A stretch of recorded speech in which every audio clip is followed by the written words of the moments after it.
Are you saying that my association with you again has come up on me?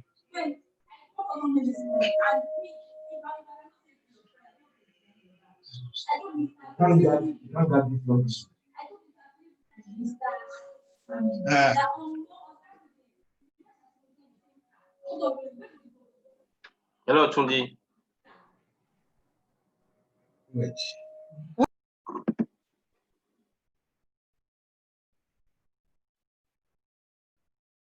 Hello, Tundi.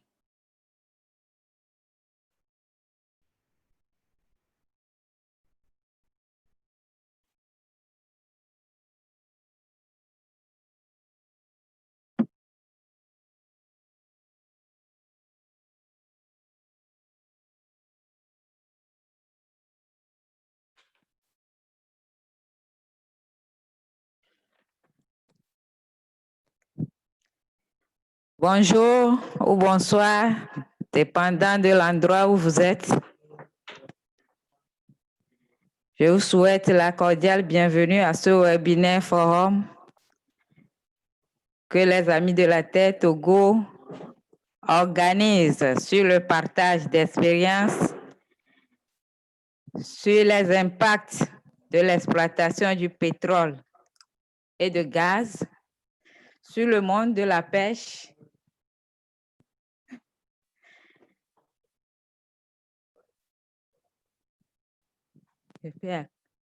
sur le monde de la pêche, notamment les pêcheurs, les transformatrices de poissons, ainsi que les consommateurs le long de la côte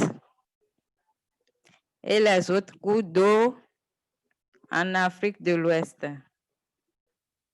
En effet, dans un monde où la ruée vers les énergies fossiles a engendré la destruction du tissu économique des consommateurs, des communautés locales, riveraines de sites d'exploitation et ayant occasionné la crise climatique, il est d'une impérieuse nécessité de trouver des alternatives à ces formes d'énergie. L'ONG Les Amis de la Terre Togo a donc fait conduire une étude sous-régionale entre 2019 et 2020 sur l'évaluation des impacts potentiels ou réels de l'exploitation du pétrole et de gaz sur le monde de la pêche, qui a débouché sur un rapport et un policy briefing aux politiques.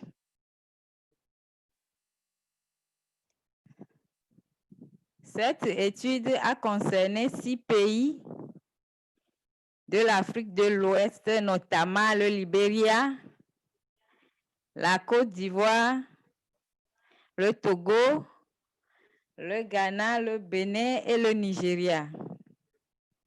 Mais pour ce forum de partage d'expériences, nous allons écouter 4 pays, dont le Ghana, le Togo, le Bénin et le Nigeria.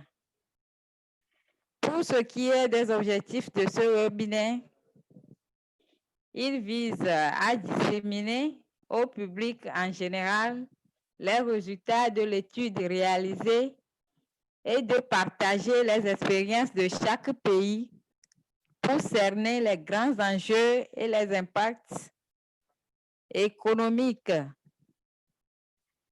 ou les effets économiques, par exemple sur les revenus de la pêche, en raison de la pollution, des risques de perte d'emploi pour les communautés locales et les problèmes de corruption, de dégradation des moyens de subsistance, d'appauvrissement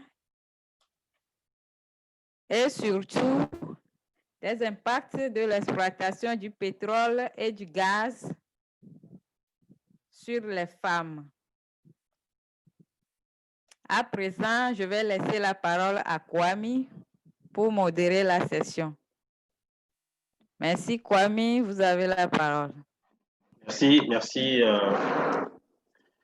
Merci beaucoup à Cécile pour cette brève introduction. Tout à l'heure, comme l'a dit Cécile, nous allons écouter les intervenants du Ghana, du Togo, du Bénin et du Nigeria pour partager l'expérience de l'impact du pétrole sur les consommateurs et les pêcheurs. Le programme va se dérouler comme suit. Nous aurons dans un premier temps la présentation du Ghana, où Emos du Ghana va donner une brève présentation de 10 minutes. Et il va nous parler donc des impacts des énergies fossiles, c'est-à-dire le pétrole et le gaz, sur les communautés de pêcheurs et les consommateurs. Il fera un bref aperçu sur comment ça se passe au Ghana. Pour le Togo, nous aurons écouté Nkumfida qui va nous donner les potentiels impacts des pêcheurs sur le pétrole et du gaz sur les pêcheurs et aussi sur les consommateurs. Et une projection se fera pour voir si effectivement le Togo rentre dans la phase d'exploitation du pétrole, qu'est-ce qui se passera avec les pêcheurs et qu'est-ce qui se passera sur la côte. Ensuite, nous aurons écouté le Bénin. Et Maoussé Routondi va présenter le cas du Bénin. Également, le Bénin n'est pas encore un pays exploitant le pétrole, le gaz, mais il y a quand même quelques projections à faire. Et par le passé, on a eu une exploration. Et basant sur cela, nous allons faire une projection également sur les dangers sur les pêcheurs et les consommateurs, au cas où le pétrole est extrait au Bénin. Et ensuite, nous aurons écouté le Nigeria et Kentebe Biaridor qui va nous présenter, faire l'économie donc de l'étude qui a été réalisée au Nigeria et sur les impacts du pétrole et du gaz sur les pêcheurs et les consommateurs. Et après, nous aurons à écouter les participants, les questions, réponses pour mieux comprendre et cerner le sujet. Et ce n'est qu'après que nous allons clôturer ce webinaire. Et ce webinaire se veut un forum d'échange, de partage d'expérience. Donc, vos questions et puis vos réflexions, vos commentaires aideront bien cet échange-là. Sans plus tarder, et si Emos du Ghana est prêt, je vais donc donner la parole à Emos pour partager l'expérience du Ghana. Merci beaucoup, Emos. Tu as la parole.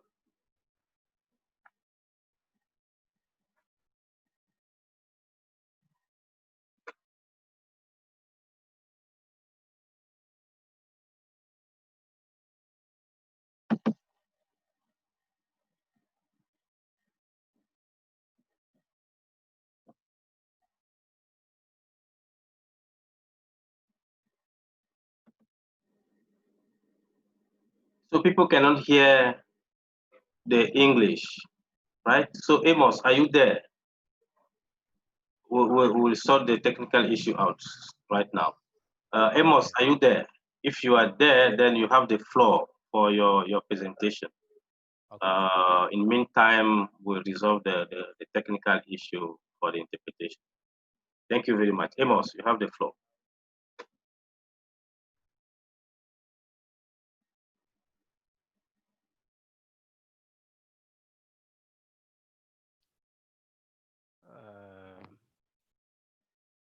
Amos, we can hear you.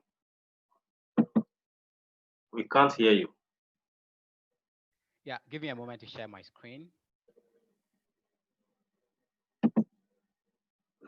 You want to share your screen? Yeah, would you want me to share my screen? Because I have a presentation. Yes. I have a PowerPoint presentation. Yeah. Yes.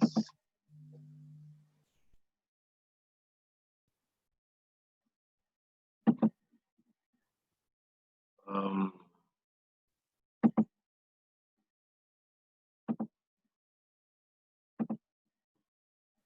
yes, please, go ahead. All right.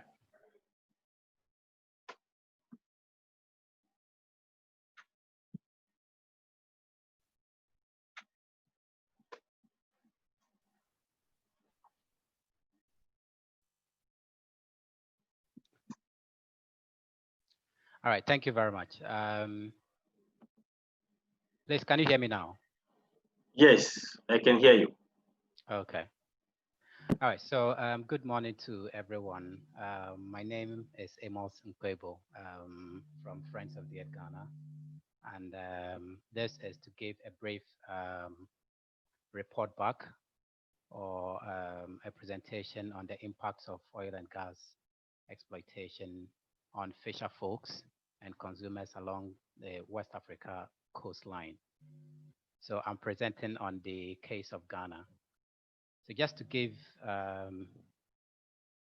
brief background, this study sought to map out the companies that are involved in oil and gas exploitation or extraction in Ghana, to identify the environmental pollution, the economic and health issues that are associated with oil and gas exploitation in Ghana, and also to highlight the difference in financial impact or loss due to oil and gas activities. It also sought to underline the risks associated with oil and gas extraction for fisher folks, and lastly, to compare the oil revenue alone to fisheries activities revenue in Ghana.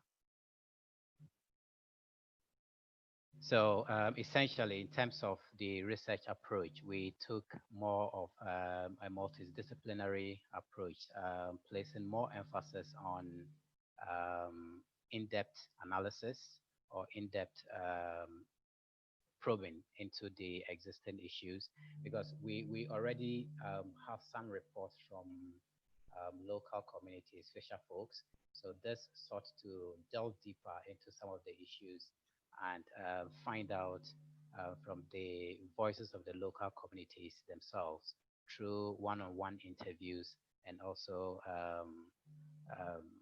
focus group discussions. So we used this blended approach to get deeper into the issues and to identify what are the outstanding issues in terms of oil and gas exploitation and its impacts on fisher folks. So in all, there were 160 participants in this study. We selected randomly, or purposively, we selected the Elembele district, the Jomoro district, Ahanta district, Enzima East district, and Shama district. All these districts were selected purposively because of their proximity to the oil and gas activities, specifically the offshore Cape Trade Points area, as well as the TN or 10 oil enclave. So in each of these districts, some communities again were selected purposively based on their proximity to the oil and gas activities. But when it comes to the number of the participants that were actually selected for participation or for interviews, these were done randomly so that every community member in the selected communities would have an equal chance of being selected for the interviews. So this is the list of the communities that were selected for this interview, for this study. So to start with, this briefly is an illustration of the gender representation in the study. In Shama district, we saw a 62% female participation and 38% male participation. In Elembele district, there was 33% female participation. In Enzima, there was 30% female participation. In Ahanta was 48%. And in Jomoro was 45%. So this is to illustrate that the study adopted more of a gender a gender balanced approach in soliciting. Sorry, there's some noise in the background. I don't know if. Hello? There's some noise in the background. Shall I continue?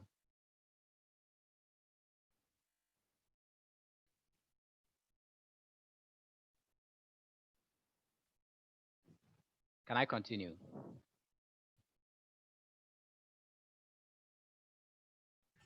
Yes, go ahead.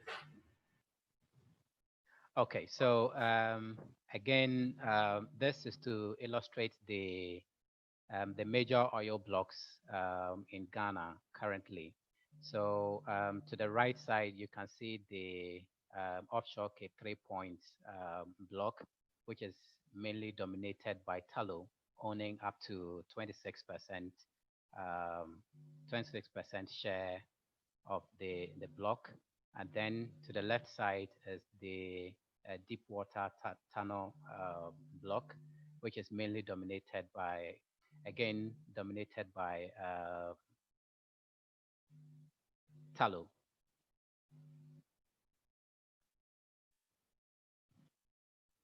So these are the two main oil blocks in Ghana.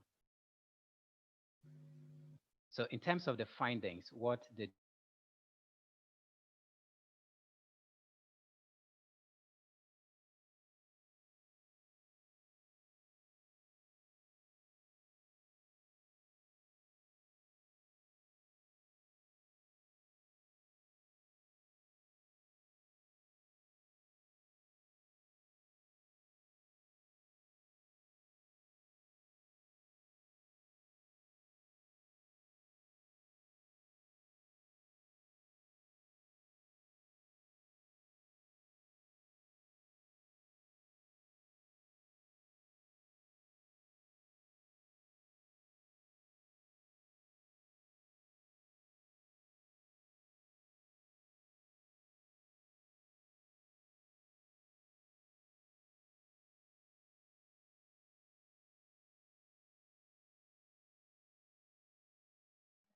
we lost Amos.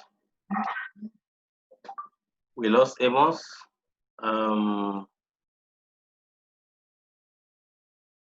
We hope Amos will come back.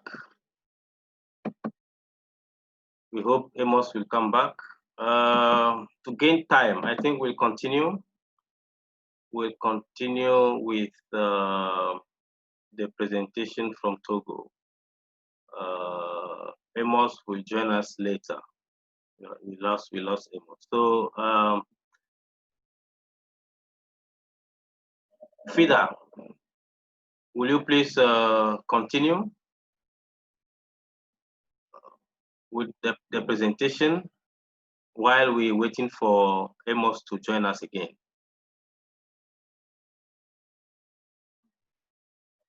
Fida from Togo, you have the floor.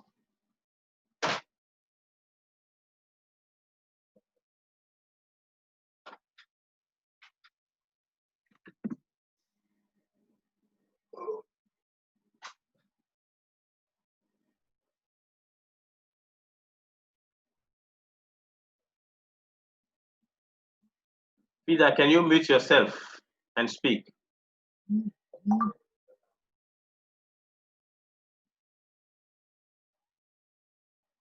Can you mute yourself and speak, please, Fida? Yeah, hello. You have the floor. Yes, I'm trying to share my screen.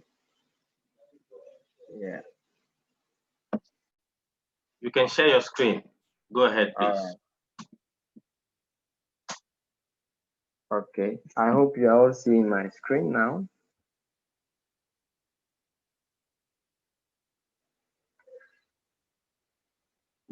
Is it okay?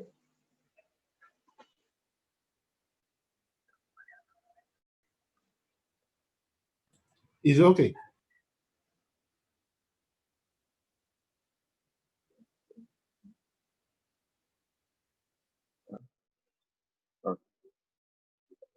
Okay.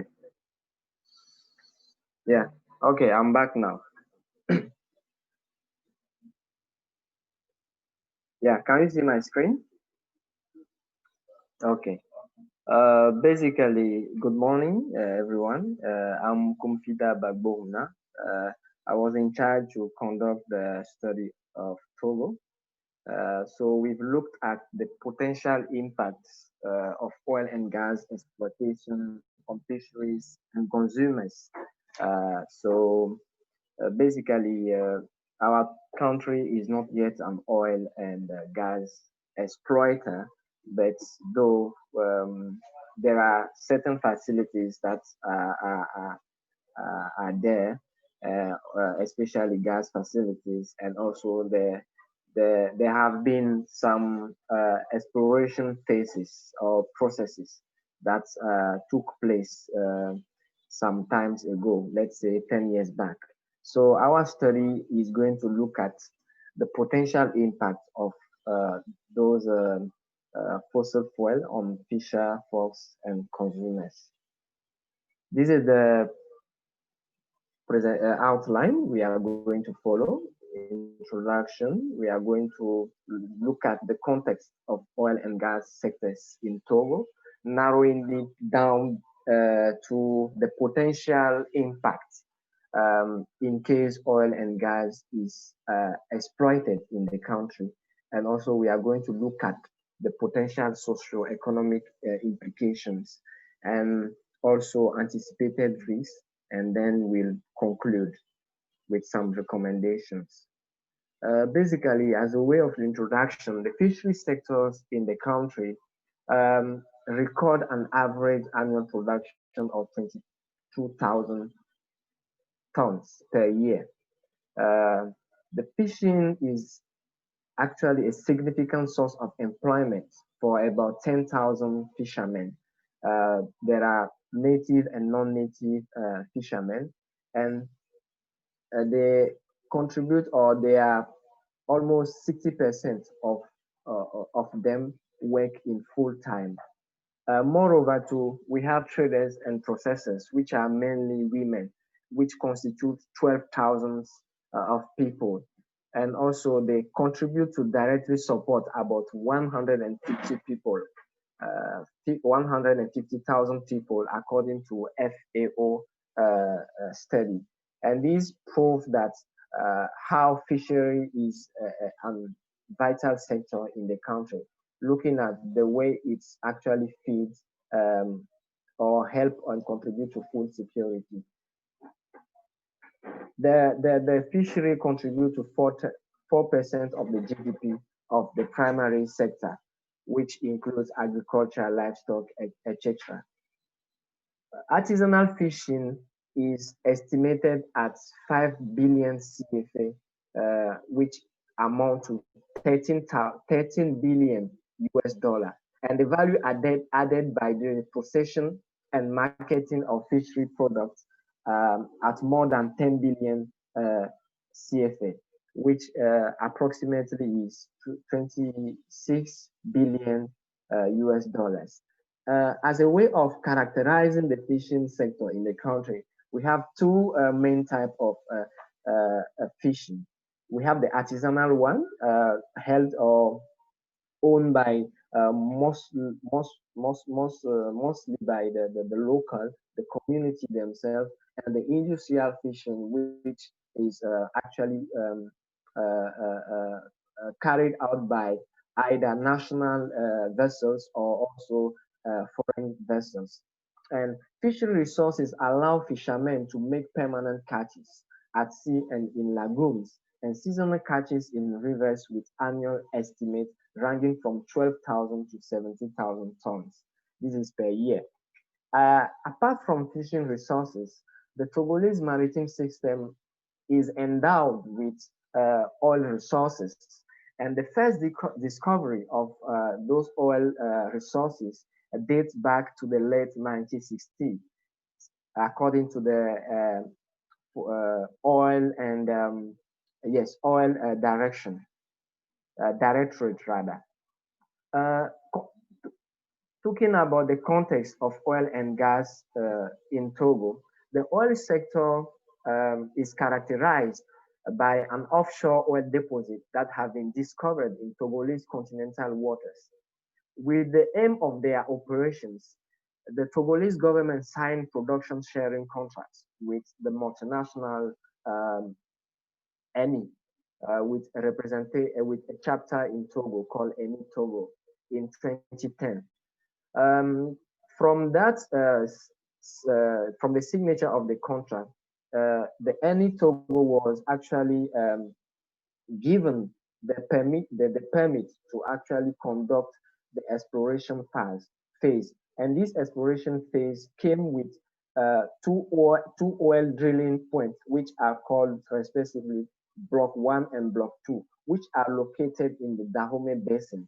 The drilling well is being completed and has been completed in 2014 under the control of an environmental and social impact assessment that was performed in 2012.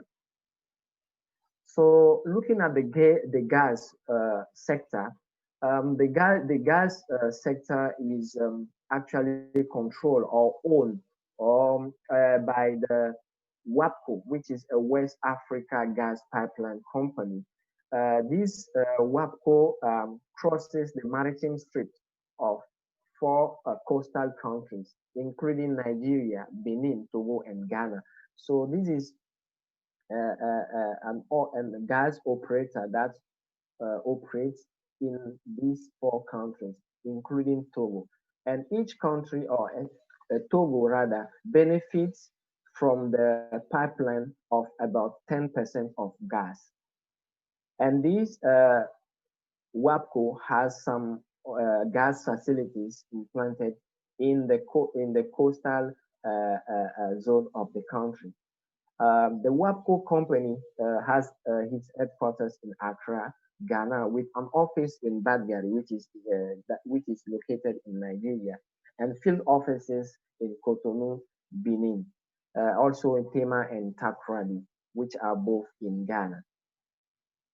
Looking at the study itself, I believe from the presentation of Amos have given a background of the objective that the study were looking at, and I didn't want to talk about it again, so I will just go straight into the findings of the study. Looking at the potential implications as a way of throwback, looking at the story, the history, and current science that shows that in the advent of oil industry, there are many risks and dangerous socioeconomic and environmental impacts. As a way to illustrate that statement, we have many catastrophic events that happen in oil sector. Looking at the deep water horizon drilling platform disaster in the Gulf of Mexico, sorry, it's a typo error, of Mexico that occurs in 2010. This disaster occurs and brought about a lot of oil spills in the ocean, and which leads to an ecological catastrophic event.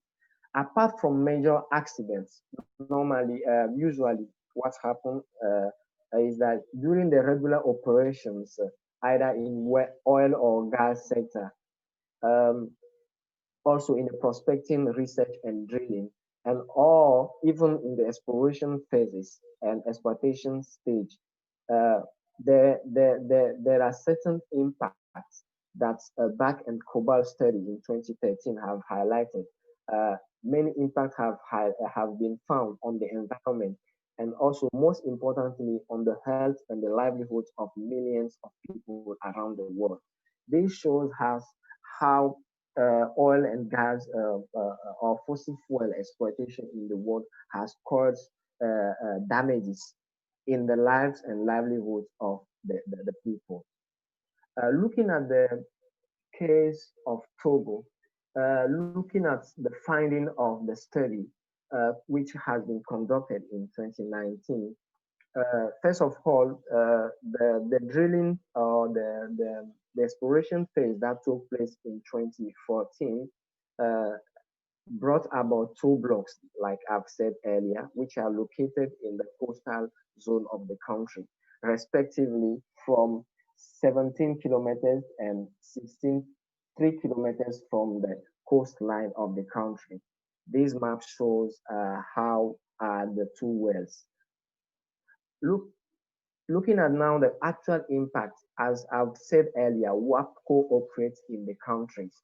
So from the field work and also interviews that we undertook with communities in the area, we've come to know that there are communities participants to the study have revealed that the impact of oil and gas facilities are in order of importance of many other impacts, but most specifically, they've highlighted the damage of their fishing tools, because most of the time when they go into the sea and they throw the fish nets, those fish nets come into contact with the pipelines. Therefore, some of their fish nets used to be torn. And also, they've highlighted the presence of wet drilling equipment buried in marine sand. This has occurred due to the installation of those facilities in the ocean. And they have also highlighted that there are some olfactory noises that they use to perceive. And they've also talked about the increase in diseases. The potential impact of oil and gas facilities, looking at the perception of local communities and also looking at the literature review, we've come to highlight these 4 points, which are restricted fishing areas around the deep sea pipeline will actually will not allow fishermen to conduct their activities properly. Therefore, their food security could be threatened. The decrease in catches has resulted, as many have said, in lower incomes for their families and for women fish processors.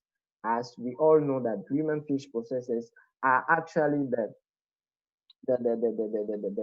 intermediary between fishermen and consumers. So actually, women fish processors could be highly affected. Looking at also the communities as a whole, they've also talked about their houses and also kind of lands that have been taken away from them. So we actually anticipate that this thing can happen in the future if the country go into oil and gas exploitation. Looking at also the health issues related to oil spill and gas flaring, some diseases have been highlighted to be occurring in the study area, which are diarrhea, gastroenteritis, etc.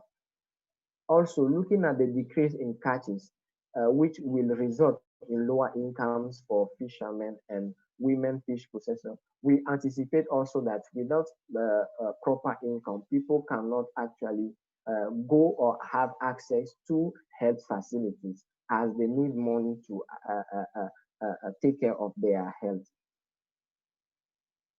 Now, looking at in the event of oil exploitation occurs in the country, as a way of looking at the socio-economic impact, we foresee a reduced income for fishers and also fish processors, which are mostly women. In terms of health-wise, contamination of fish by oil spills, leakage or transport, which can lead to reduce in their catches and of course in their revenues. This could lead to protein deficiency, as I said it earlier. This could threaten their food security as well. The combustion of oil during flaring releases volatile chemical compounds. I will name a few of them, which are benzene acid emissions, and most importantly, some greenhouse gases that have, as we all know, as we all are aware, are dangerous on the environment, are the one causing the global warming and also climate change. A study by Bamali and Tingilo has revealed that the Togolese industrial area uh, uh, uh, has many is an industrial area which actually contribute to the release of many greenhouse gases. So looking at that configuration of that area, and now adding the oil and gas exploitation in that particular area could actually enhance greenhouse gas emissions in the country, and community living in that particular area could be at risk. And also a way of also bringing in coastal erosion that most of the respondents to our study have highlighted, looking at the fragile ecosystem in that area. Adding more infrastructure of oil and gas exploitation will really damage the social fabric of that particular area. Moreover, we've come to know that, from example, following a 2006 spill of petroleum waste in Abidjan, which was in Cote d'Ivoire, has described some following clinical manifestation in people exposed to waste. So meaning that if in case or we anticipate that if a similar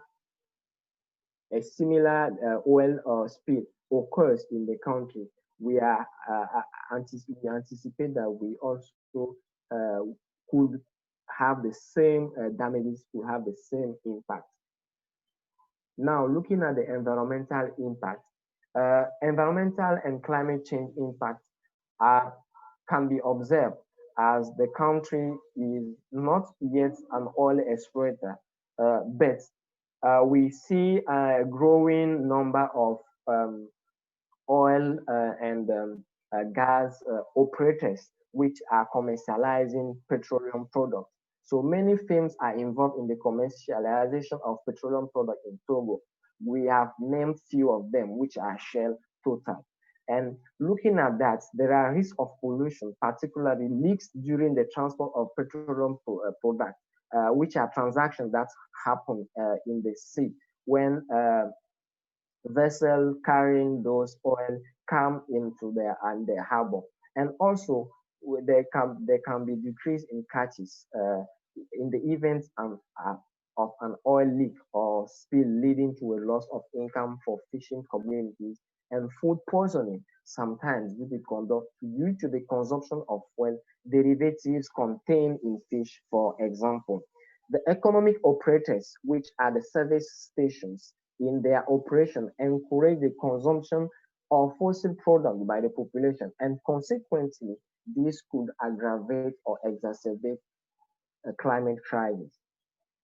The depletion of fish stocks, the destruction of marine and aquatic flora and fauna resulting from the deposition of oil in the respiratory organs of animals and plants, the destruction of rich mangroves and thick ecosystem in the biosphere reserves in the south of the country. This is a picture which shows how dangerous oil and gas can be to the environment in that particular area. This area contains some biosphere reserves that have some delicate ecosystems that are key to the functioning of the marine ecosystem. In terms of anticipated risks, there are many risks that we'll just point few of them. Risk of continuous or recurrent discharges and oil spill, risk of accumulation of impacts already that are generated, as we all know, is an industrial area. So air pollution could be a risk. Risk of reproductive health problems have some other cases in other countries have highlighted. Risk of destruction of fragile coastal ecosystems, especially mangroves. Risk of destruction of fisheries and people's livelihood. Increased health risks with the release of dangerous gas and dust from flaring. As a way of conclusion, energy is crucial for the country as it is a developing country, of course, which needs to develop.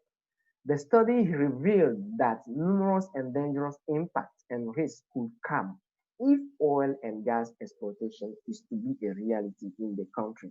However, there are ways to explore energy independence whilst also protecting fisher folks' lives and livelihoods, as well as protecting and mitigating the climate. So what do we recommend for sustainable fisheries and waters? So these are recommendations to civil societies organization.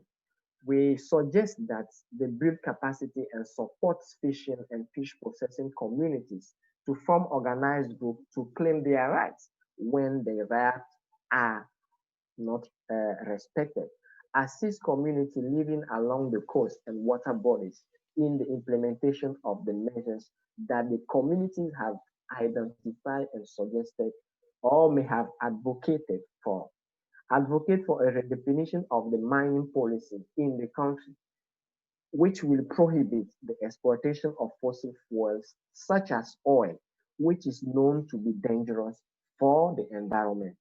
Also, we advocate, civil society must or shall advocate for a transition of the country's current energy policy towards a green economy based on renewable energy. This leads us to the energy transition that we actually looking at the country's commitment to Paris Agreement, looking at even the constitution of the country, which says that each individual, or yes, each individual has the right to a good or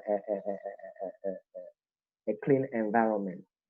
Looking at the policy makers themselves, these are some of the recommendations. They should come up with a multi-stakeholder committee for consultation and implementation of measures relating to the potential impact and risks to improve basic essential services and the conditions for financing loans to fish processors and fishermen associations for the financing and professionalization of their income generating activities. They should promote renewable energies by encouraging petroleum product marketing operators to invest in the just energy transition. They should also set up community compensation funds. Looking at the oil operators that are already in the country, we recommend that they should divest in petroleum stations to invest rather in renewable energy by financing alternatives to fossil fuels, which are we all know are solar, wind, etc. Promote fairer and more equitable corporate social responsibility. Thank you very much for your precious attention.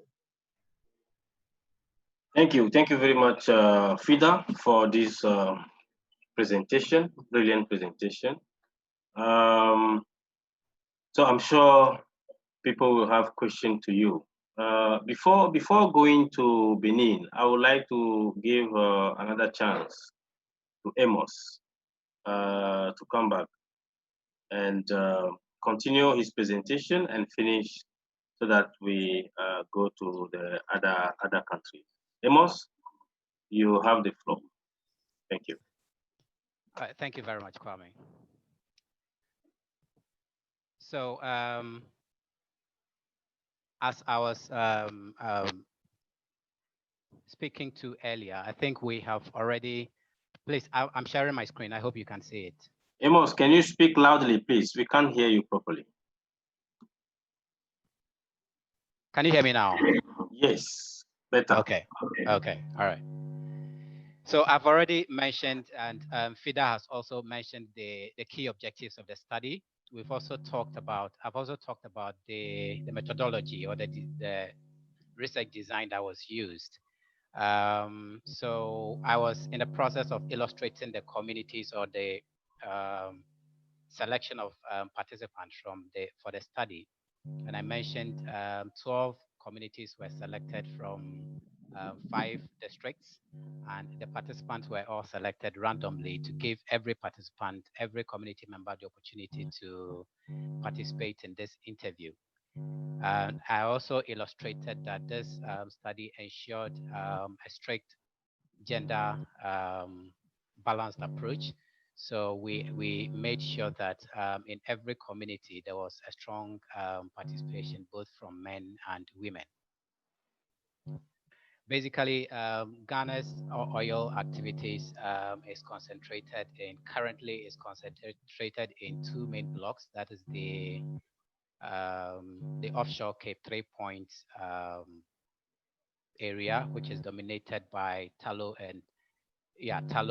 Oil Company, and the 10 fields, or the deep water block, which is also dominated by Tullow. So in terms of the key findings of the study, we first looked at the level of awareness of the stakeholders that are actually operating or involved in the oil extraction activities. So we wanted to know whether the communities are aware of the companies that are operating in the district, so that if they have any issues, they'll be able to raise it up against these companies. And we realized that... Amos, we are losing you. Hello, is it clearer? Yeah, it's clearer now. Okay.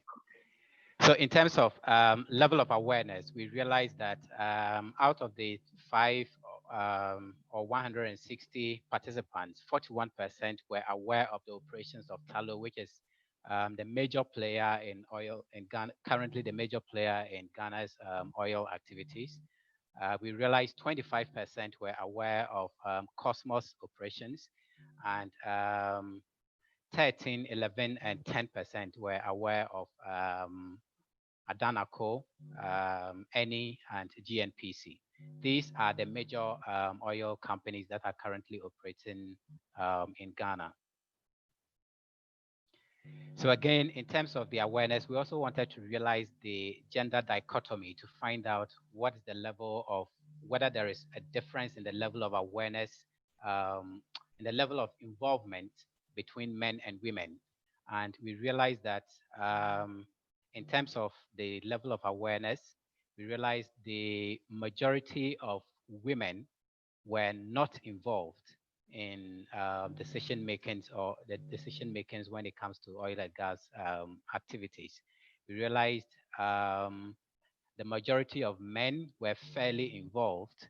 The majority of communities who were involved were a split between men and women, and the majority who were very involved were also men.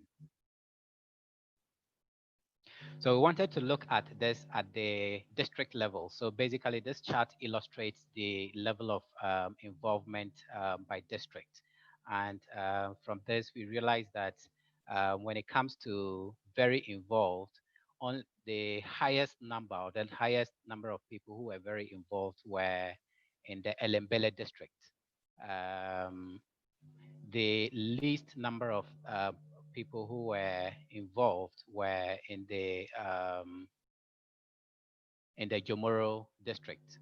So, but we could realize that the level of involvement was almost the same. The level of involvement versus the level of lack of involvement was spread almost the same across all the districts. So again, we drilled down to the environmental factors, trying to find out what is the current versus likely impact that communities are observing. And we noted that in terms of oil spills, the communities, there is a high likelihood of oil spills. Basically, the communities attributed that to the fact that there are currently no proper environmental monitoring that is in place. In a community like Axim, some of the fishermen were told us about the lack of demarcation or the lack of proper demarcation of the pipelines, where the pipelines are passing, and also and that is likely to lead to an oil spill because the fishermen do not know, because there is no proper demarcation. They do not know where the oil pipes are passing, and so that could lead to an incident, an oil spill or an accident. And again, the same thing applied to the oil leaks. But in terms of oil leaks, we realize the current impacts. Communities are currently observing, a higher, communities are observing some level of oil leaks, which they reportedly have seen occasionally in some of the fishing communities. But again, we can see a big difference between the current impacts as well as the likely impact. The same applies to fish pollution. In some of the communities, community members reported of the frequency, the increasing frequency of dead fish that are washed offshore, to the shore. And from existing literature, we noted that about 12, since Ghana started oil exploitation, about 12 whales have been washed to the shore of Ghana dead.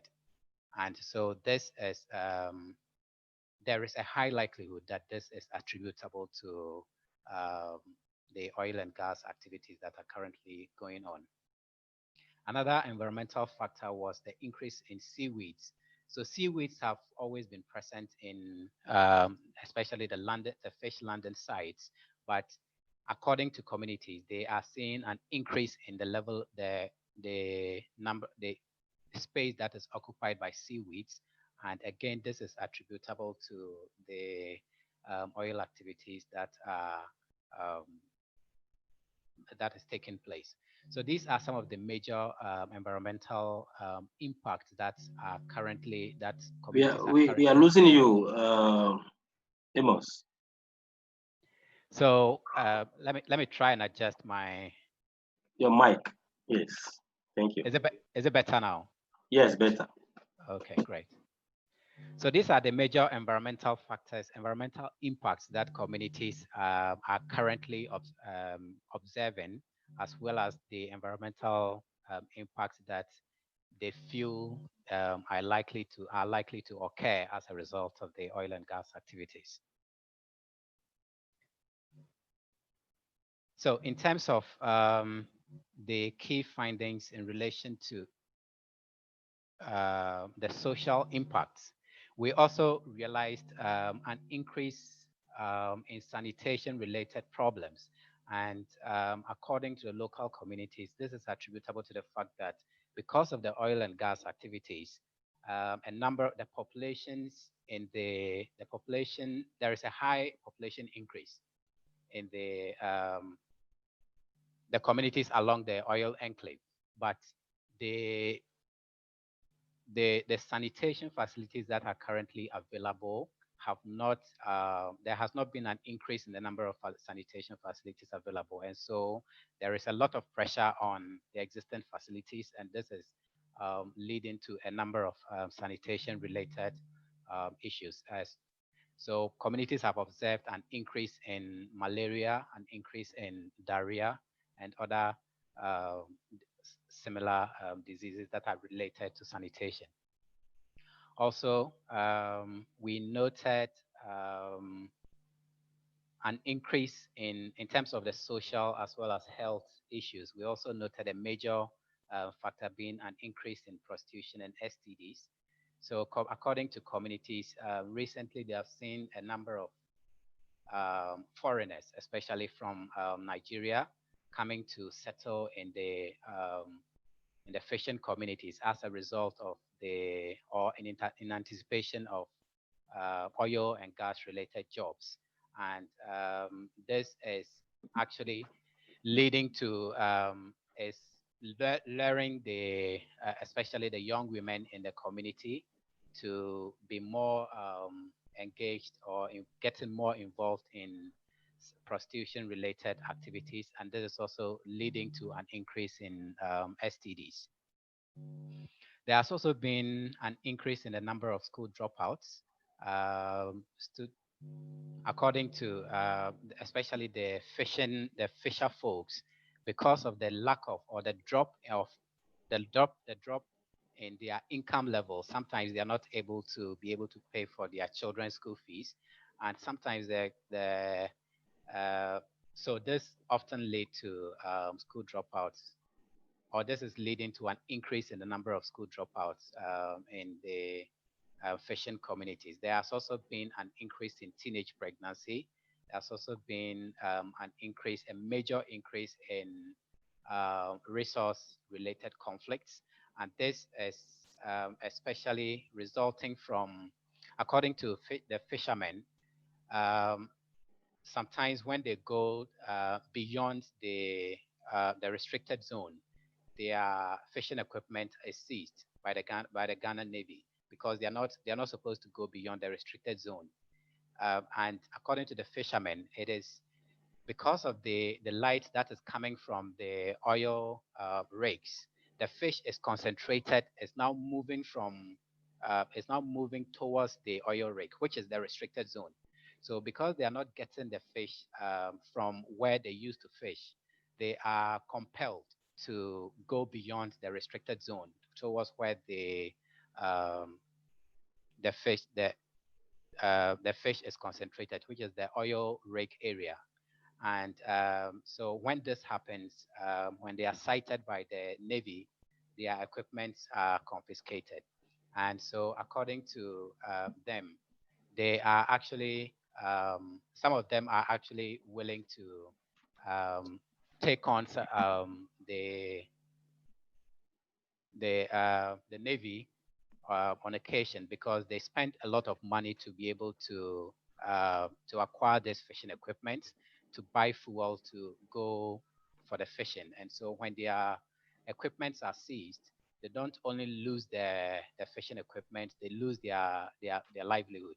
And they also run into debt because sometimes they borrow money to buy the fuel to be able to go for fishing. And so when this is taken, it really has a major impact on them. So this is actually is likely to lead to a major resource conflict if nothing is done about it. There is also a major issue, which is increase in local or institutional corruption. So currently, there is one particular issue where the fishermen are supplied with oil to be able to, so that they don't have to travel all the way to the cities to go and buy oil. But according to the fishermen, what is happening is the local institutions that are handling the distribution of the oil are actually hoarding it and giving it to their political party members.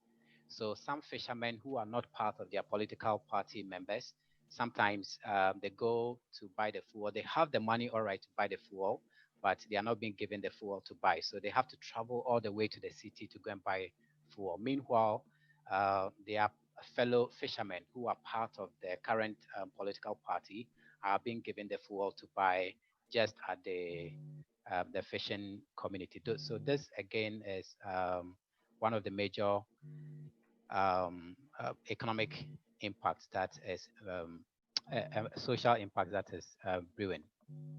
In terms of the economic impacts, what we are seeing is increasing cost of fishing, again attributable to the seizure of fishing equipment, um, increase in confiscation of fishing equipment, loss of jobs. We are seeing an increased cost of living due to an increase in population in the fishing communities. We are seeing increase in cost of rent. And again, we are seeing increase in fish prices, again, attributable to the fact that when the fishermen, the fish now has moved to where the oil rigs are sited. And so when the fishermen goes to fish, they are not able to catch like the quantities that previously they were able to catch. And so because of that decrease in fish supply, that is directly leading to an increase in fish prices. So in terms of the economic impact, these are the economic impacts that we are currently seeing. So this is a summary of the key findings. In terms of awareness, we noted that the majority of fisher folks across all the district were vaguely, or in some extent, in some communities, they were completely zero awareness of the stakeholders, the companies that are operating, the regulatory authorities. The communities were completely not aware of who is in charge of what. But in terms of the environmental as well as the social and economic impacts, the communities were, to an extent, aware of these impacts because they are living in those impacts and they are experiencing it. We also observed that in terms of revenue, there was no direct revenue increase as a result of the oil activities to fisher folks. Instead, there has been a major decrease in the revenue of fisher folks because of the decrease in the volumes that they are able to catch when they go to fish. But again, we have seen a high inflow of revenue to government institutions, district assemblies, traditional authority. And again, this from the analysis is a depiction of institutional or elite capture because the revenue is coming, there is a revenue inflow from oil and gas activities, but it's not getting down to the local communities or the fishing communities who are directly impacted by the oil and gas activities. So we can see that clearly by a constitutional provision. According to the 1992 Constitution of Ghana, the Office of Administrator of Stool Lands, the OASL, is responsible for the collection of rents, dues, and royalties that is accruing from the oil and gas activities. And according to the constitutional provision, 10% of all royalties that is collected from the oil and gas activities in Ghana is supposed to be retained by the Office of Administrator and Stool Lands. The remaining 90% is disbursed according to the following proportions. So 25% of that 90% will go to the stool lands will go to the stool for stool maintenance. 20% go to the traditional authority. The remaining 55% go to the district assembly. So clearly, according to the constitution, there is no provision for revenue allocation for local communities or safeguarding community livelihoods who are directly impacted by oil and gas activities in Ghana. Another major finding was the interconnectedness of fishing activities and other local community activities in fisher along the coast. So we realized that almost all other economic activities, from transport to petty trading to farming to even government employment, all of these were directly connected to fishing. So the moment, because there is a decrease in income coming from fishing activities, this is impacting other economic activities. So we spoke to other households or other individuals who were involved in petty trading, in like taxi driving, and all of them indicated that these days, because of the decrease in fishing revenue, it's affecting their business, and there is a decrease in revenue from all of the other economic activities within the coastline. So what we noted is that this is directly leading to the loss of income from fishing activities is directly impacting the local economy in fishing communities along Ghana's coastline. So from this data, what we can see is that compared to the current impacts from social to economic to environmental, the current impacts according to local communities is a fraction of what is the likely impacts of oil and gas activities. So in terms of the loss of income, they anticipate that the loss of income is likely to exacerbate or become worse. They expect that the confiscation of their fishing equipment is likely to become worse. And this is likely, according to the communities, they are ready to really face up to the government authorities if this continue.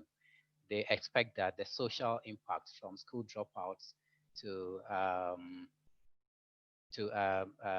STDs, prostitution, from increase in rent. They expect the increase in fish prices. All of these impacts, they expect all of these impacts to become worse in the coming, if nothing is done about it by government.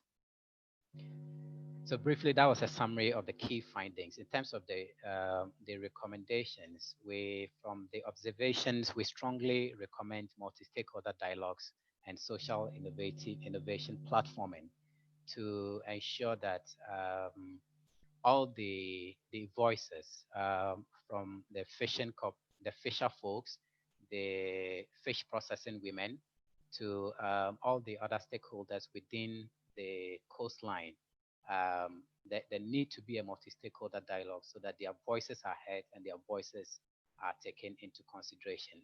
And this recommendation is directed at civil society organizations as well as other developmental agencies to push for this stakeholder dialogue so that the situation that does not divulge into a more catastrophic situation. We also recommend integrated coastal zone management.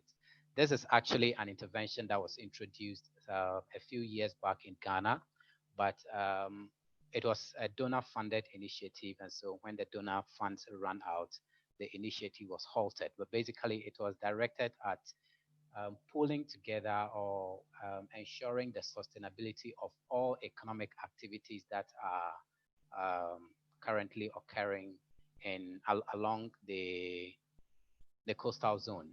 So from fishing to oil and gas activities to farming and other economic activities, creating a platform or a database where there is a continuous effort to ensure the sustainability of all of these economic activities. So what we are recommending is that government need to relook at integrated coastal zone management and make it a permanent initiative to be able to address the livelihood challenges that are currently emerging in the coastal area. We are also recommending the urgent need for a co-developed conflict management approach in order to remediate or address the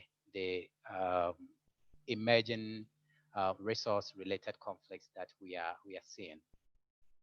We're also recommending asserted financial actions, especially for women whose livelihoods have been affected. As we noted, the fish processing women, because they are not able to, the observation, what we noted is the relationship between fish processing women and fisher folks or the fishermen is something that works hand in hand. So the fish processing women sometimes give capital to the fishermen, so that they will use it to buy fishing equipment and fuel and go for fishing. So that when they come back, they sell the fish to the women to process. So now that there is a decrease in the volume that is being caught by or that is being accessed by the fishermen, it is also affecting the livelihoods of, it's also affecting the incomes of the fish processing women. So what we are recommending is an assertive financial intervention to take care of the needs of both the fishermen as well as the fish processing women.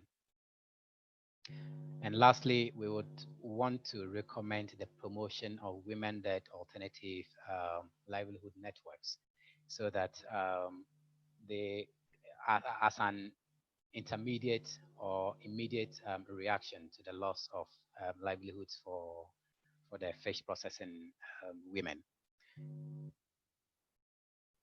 Yes, so basically, these are the key findings and the recommendations that we have as a result of the observations. Thank you very much.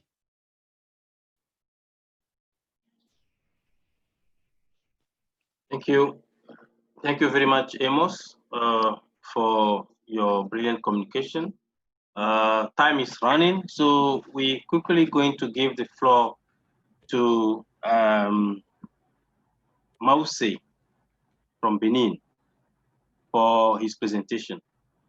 I think he got a short presentation from Benin.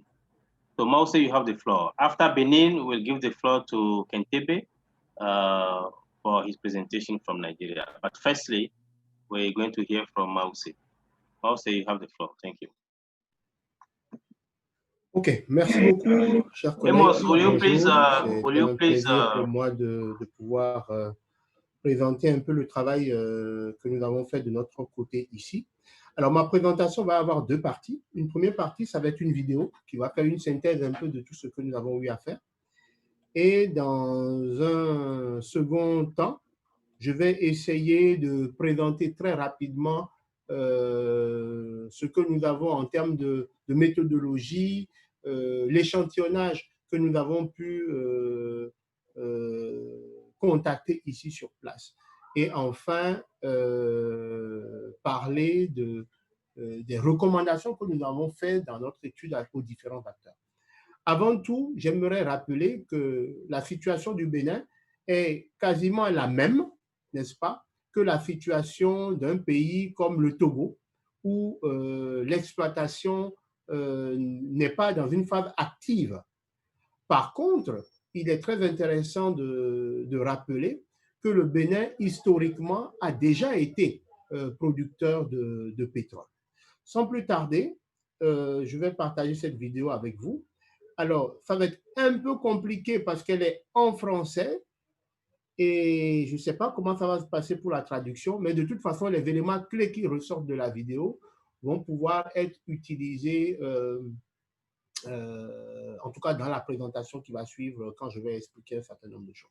Merci beaucoup, à tout à l'heure.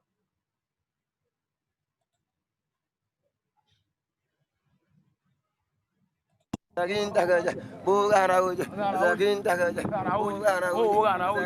y a une vérité qui se dégage lorsqu'on parle de la pêche artisanale au Bénin. Elle ne nourrit plus son homme. Et pour être un peu ironique, elle ne nourrit pas non plus sa femme. De Cotonou à Craquet-Plage, en passant par Jeffa, il faut voir tout le long de cette partie de la façade atlantique le retour des pêcheurs pour se rendre compte de cette triste réalité. Et lorsque vous interrogez pêcheurs artisanaux et marieuses, la comparaison entre la pêche hier et aujourd'hui est sans embâche.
nous fiers de Dieu, le de le fils de nous miwa Dieu, mi de mi mo mi Dieu.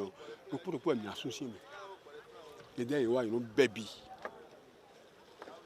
Baby de je gbo bi ono bi. We te nu baby na subo mi na wuli. Mais l'autre danger dont va souffrir encore davantage ce secteur, c'est l'exploitation des ressources sous-marines, le pétrole et le gaz notamment. Pour tous les pays comme le Bénin, inscrits dans cette logique, il s'agit en réalité d'un bien, mais un bien qui apporte forcément le mal. On couvre une viramio. Même l'année, on couvre une viramio. Pour vivre, go gaz avec ya, on couvre le Bénin. On est en train de vivre la même côté, la même côté, ça me donne la même faim.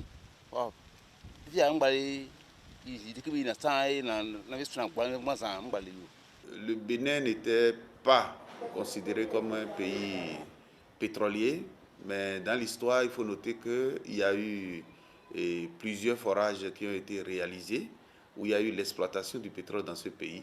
On parlait de Saga Petroleum, c'est-à-dire dans la zone de Semekrake, à la frontière Bénin-Nigeria.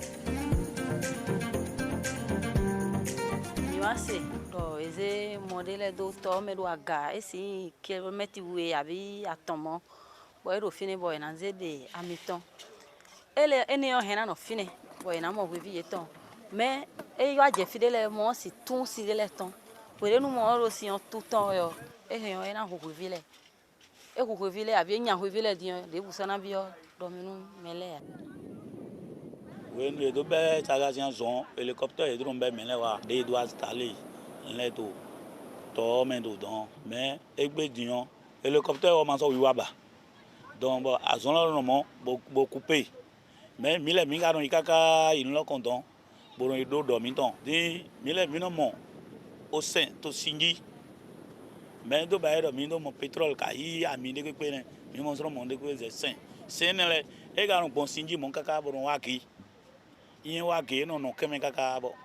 Avec le temps, il y a eu des problèmes au niveau de ces plateformes où les plateformes vieillissantes ont commencé par se détériorer et il y a eu des fuites de pétrole dans certaines zones, surtout à Sémé.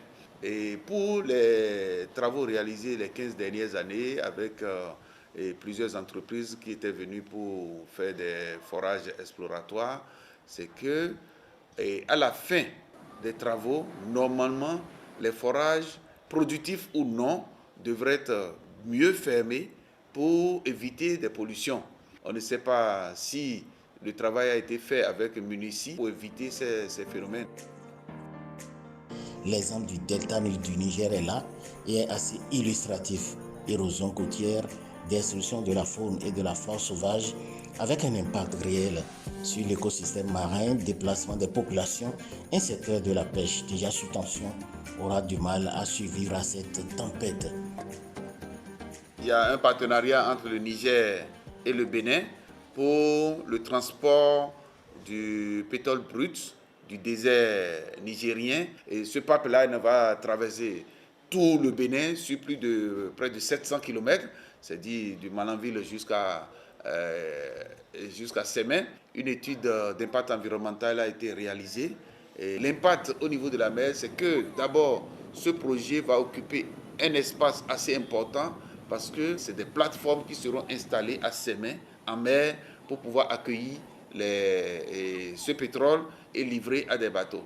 La première conséquence, c'est que les zones que les pêcheurs utilisent, il y aura eu restriction sur la pêche dans ces zones, mais aussi c'est que en matière d'impact sur l'environnement, il est évalué le fait qu'il pourrait y avoir des rejets du pétrole en mer. Ça va accentuer les problèmes parce qu'on disait que dans cette zone déjà, il y a les plateformes qui sont en souffrance et qui jettent déjà du pétrole en mer.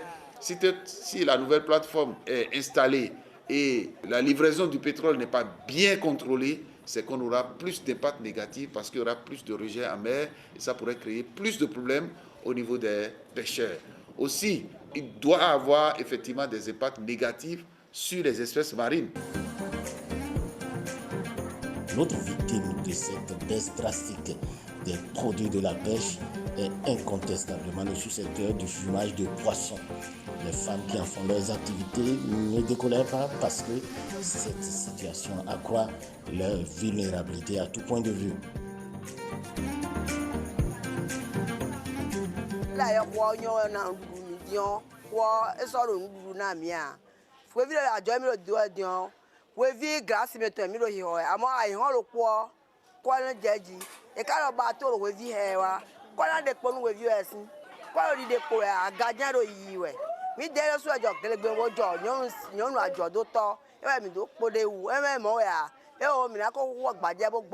Pourquoi ne pas appuyer, par exemple, des actions pour quand même créer des réserves au niveau du littoral, par exemple la création des aires marines protégées ou bien un sanctuaire, que ces ressources qui ne pourront plus se retrouver dans ces zones puissent avoir de l'espace pour pouvoir continuer à se reproduire ou à se multiplier.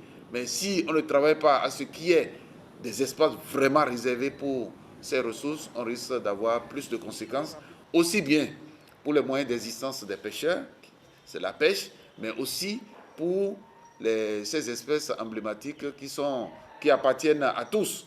Et sans l'habitat marin, ces espèces n'auront plus leur place.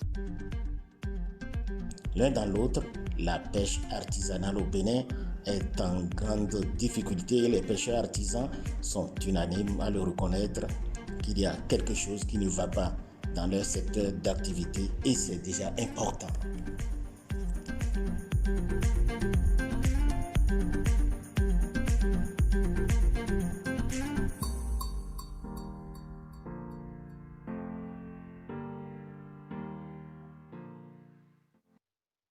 OK, merci beaucoup pour votre attention. Désolé pour nos collègues qui parlent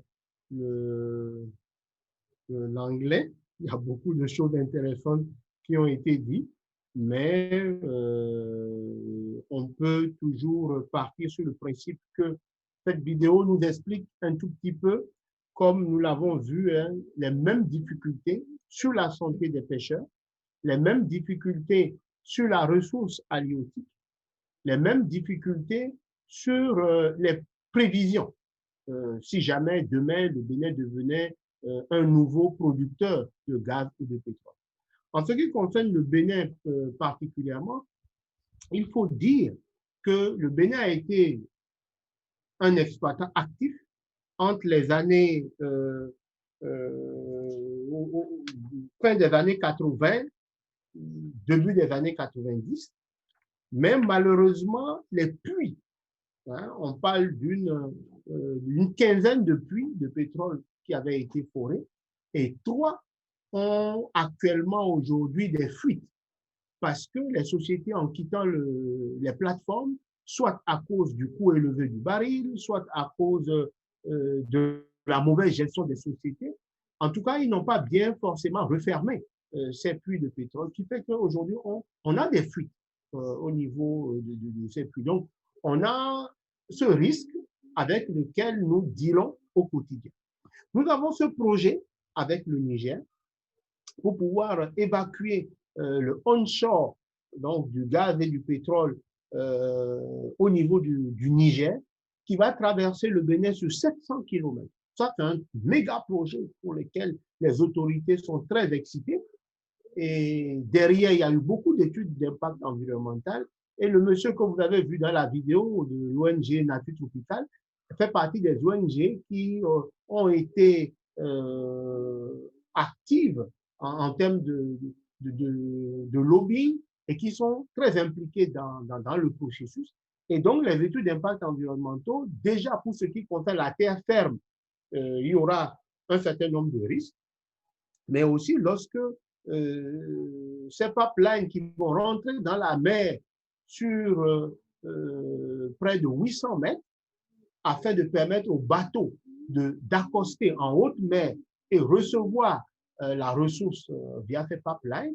Donc, il faut quand même prévoir tous ces risques et tous ces dangers-là. Donc, cette étude nous permet donc déjà de faire un certain nombre de recommandations. En termes de méthodologie, pour revenir très rapidement, donc nous avons fait de la revue documentaire, nous avons discuté en tout avec 336 personnes, dont 90% de pêcheurs. Nous avons 36 femmes fumeuses de poissons qui ont participé à ces différents panels sur l'ensemble des 120 km de littoral que nous avons parcouru dans le cadre de cette étude. Il faut dire que pour la majorité des acteurs de la pêche, comme le collègue du Ghana l'a dit tout à l'heure, les gens sont sous-informés. Ça, il faut le reconnaître. Nous avons vu dans la vidéo tout à l'heure, il y a un monsieur qui dit que bon, qu'ils ont constaté que depuis un certain temps, dans les zones où il y a eu l'exploitation dans le passé, où il y a eu les forages exploratoires ces 15 dernières années, que quand ils reviennent, ils ont mal aux yeux. Bon, du coup, ils ne savent pas si c'est l'exploitation du pétrole ou du gaz ou ces forages qui ont une incidence sur leur santé. Donc, ils sont sous-informés. Et pour nous, sociétés civiles, on a besoin peut-être de faire des études indépendantes plus approfondies pour pouvoir documenter effectivement l'impact de ces différents éléments sur tout le littoral, spécifiquement sur la santé de ces pêcheurs. Comme je disais au collègue Kwame en début de semaine passée, je suivais un reportage au niveau du Sénégal il y a quelques temps où déjà les pêcheurs se plaignent sur leur peau d'éruptions de tout genre. C'est bien peut-être que dans la continuité de notre initiative, qu'on puisse réfléchir sur une étude strictement santé pour voir qu'est-ce qu'il y en est sur la santé des personnes. Donc, les critères retenus pour évaluer l'impact de l'activité dans notre étude, ça a été l'intensité, le degré de perturbation qu'a eu les phases d'exploitation passées et les phases de diagnostic. Ces phases, quel impact ça a eu sur la perturbation de la ressource? Nous pouvons dire que pour les pêcheurs, ils n'ont pas vraiment senti quelque chose d'extraordinaire se passer, à part les filets qui sont quelquefois déchirés parce que ça a accroché des pipelines, pas des pipelines, des puits, c'est-à-dire l'infrastructure physique. Vous avez des gens qui se sont plaints des nuisances sonores à cause des hélicoptères qui faisaient des va-et-vient sur ces différentes plateformes. Nous avons eu aussi des populations, par contre, qui nous ont dit que ça leur a apporté quelque chose, c'est-à-dire que leurs enfants ont travaillé d'une façon ou d'une autre sur ces plateformes et sur les travaux sur la terre ferme qui rentraient sur ces différents projets. Certains ont estimé que autour de ces puits de pétrole, il y a eu un phénomène genre récif corallien qui fait que les poissons allaient se multiplier dans cette zone. Mais quand on a assisté au phénomène de fuite de ces plateformes, donc cet écosystème qui s'est créé pour permettre la reproduction des poissons est devenu dangereux. Et il y a même un pêcheur qui disait, même dans la vidéo, qu'on retrouve quelquefois des mélanges pâteux avec le plastique qu'on retrouve sur certaines plages à des moments donnés de l'année. Nous avons voulu aussi évaluer l'étendue, donc c'est surtout le littoral, et la durée. Si nous voulons exploiter le pétrole au niveau du Togo, enfin du Bénin, je veux dire, quelle va être sa durée? Alors, les sociétés que nous avons contactées ici nous disent que le potentiel béninois en termes de gaz et éventuellement de pétrole est tel que l'investissement pour exploiter est en inadéquation avec le potentiel du gisement. Donc, du coup, forer ce type de puits au niveau du Bénin peut engendrer soit des pertes financières, parce que ce n'est pas rentable, ou soit des conflits frontaliers avec le Nigeria, parce que, naturellement, les plaques tectoniques, les plaques géotechniques vont se toucher, et donc on peut rentrer tout de suite dans les eaux internationales avec des conflits avec un pays exploiteur, un pays exploitant déjà, comme le Nigeria, probablement le Togo, voire le Ghana. Donc, voilà pourquoi aussi beaucoup n'ont pas voulu continuer l'aventure au niveau du Bénin. Il faut dire que le Bénin, les premières explorations ont commencé en 1952 et ça continue toujours jusqu'à nos jours.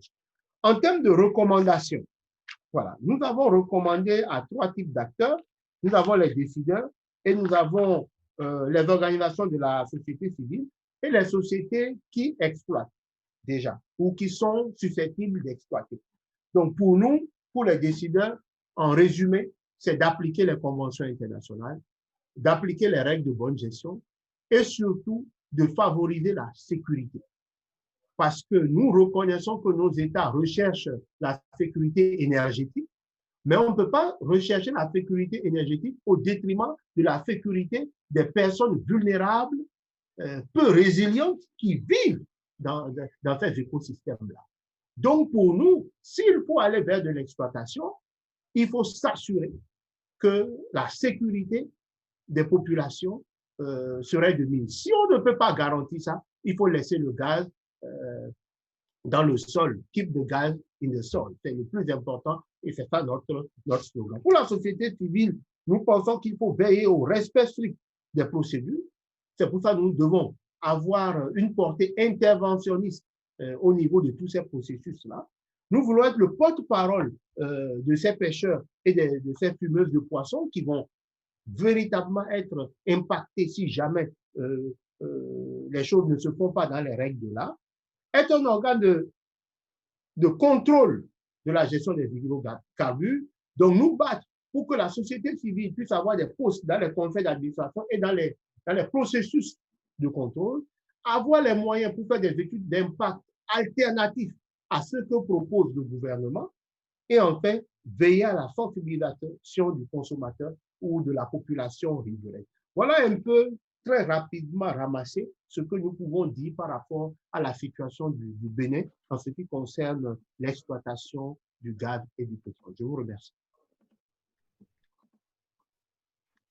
Thank you very much. Mause, for this brilliant presentation. We now know what's going on in Benin, in Togo, and in Ghana in terms of impact of oil and gas exploration on fishermen, on fisher folks, fishermen, fish processing women, and also on consumers. Now we're going to give the floor to Kentebe Biarido from Nigeria, living in Port Harcourt, has been working with communities, fisher folks communities. So he's going to give us a quick presentation on the impact of oil and gas on fisher folks in Nigeria, highlighting what's going on in Bodo, Ogoni. So, Ken, you have the floor. Thank you, Kwame. Can you hear me? Yes, we can hear you. Okay, thank you very much. I will share my presentation with you later today, but I'll just give it verbally first of all, and it's going to be a very quick one. Generally, as a way of introduction, oil exploration started in Nigeria around 1956, 1958, and that has been going on for quite over 50 years since times of our independence. As a briefing, the Niger Delta has one of the largest wetlands in Africa, and the region has the region's wetland can be estimated to be around 20,000 square kilometers. The mangrove occupies about approximately 6,000 square kilometers. Then within the Niger Delta region, you have creeks, rivers, and swamps, which, if you all put together, it has an average of about 8,600 square kilometers. And that's just to give you an introduction of an idea of how the Niger Delta is. And looking at it further, Niger Delta is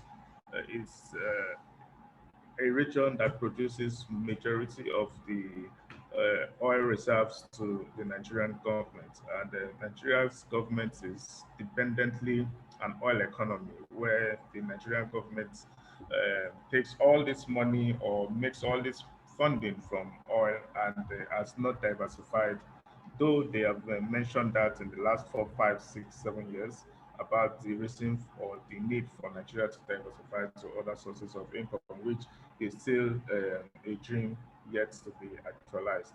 Now, during the course of our work, we looked at communities in Bodo, we looked at communities in Okrika, and some fishing settlements in the city of Port Harcourt as well. And the fishery sector in the Niger Delta with respect to these communities is more like a small fish farming communities. For them, the fish culture goes back to the pre-colonial era where agriculture was the key well-being of the people. A situation where people come to visit you in the Niger Delta, they don't need to go that far. They just need to walk into their backyards and get fish and just treat you as a visitor. But that is not the case as it is today. Right now, it has shifted against rural and traditional communities affected by oil pollution that previously earned income and fed households with it. In recent times, fishery has been conceptualized by government agencies and political entrepreneurs as poverty alleviation, employment generating, and also income earning for people across the Nigerian, across the country. A shift in the fish culture between smallholder and subsistence and commercial cage farming, which does not focus on natural or traditional fishes, has blossomed. Of recent times, in most cities around the Niger Delta, we have small fisher farms, people who have involved into private uh, rearing of fishes, whereby you have catfishes, which is very easy for them to rear and sell in commercial quantities across the cities of the Niger Delta. But that alone has not been able to meet the demand of fish production in the entire country. On a general note, fishes at smallholder levels are in the decline, though the importance of the sector on national and the household economy continues to increase. The sector contributes about 60% of protein needs for households, especially in the coastal regions of the various Niger Delta states, which are about 9 of them. The contribution of the sector's contribution, the fishery sector contribution to Nigeria's GDP is between the range of 3 to 5%, and which, if you look at it, that is very, very little considering the economy of the country. Nigeria is dependent, I repeat again, dependent on oil, and that has made them think less. But what are the impacts of this, the environmental impact of all of this on our fishermen and also on the waters? First of all, oil pollution has continued unabated in the last 30 to 40 years. We have pipelines crisscrossing the entire Niger Delta region, which most of them have outlived their lifespan for most of this pipeline should be between 25 to 30 to 40 years. But since inception of oil exploration by oil companies in the Niger Delta, these pipelines have remained and in our oil, in our ground and also underneath the water. And these have been major causes of oil pollution in the Niger Delta.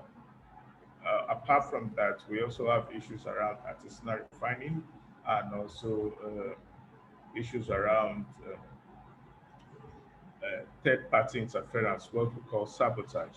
And for me, sabotage is not as a bigger issue than artisanal refining because when you look at the amount of oil that's been spilled and the damage it has done to the environment, it talks about I will attribute it mostly to oil company negligence. Negligence in the fact that they did not take care of their facilities, negligence in the fact that they did not respond to timely oil spills and trying to stop it before spreading to other places. These oil spills have affected our waterways. These oil spills have affected individual farmers who have fish ponds. These oil spills have affected the land, the entire tributaries that lead to the Atlantic Ocean. A brief or a visit to Niger Delta region, taking a boat ride, going from one community to another, you will see very visibly total oil on the water. And when you have oil on the water, it means that the immediate environment or the fishing activities within such an immediate environment has little or no fish. And if any fish is caught there, it is definitely polluted.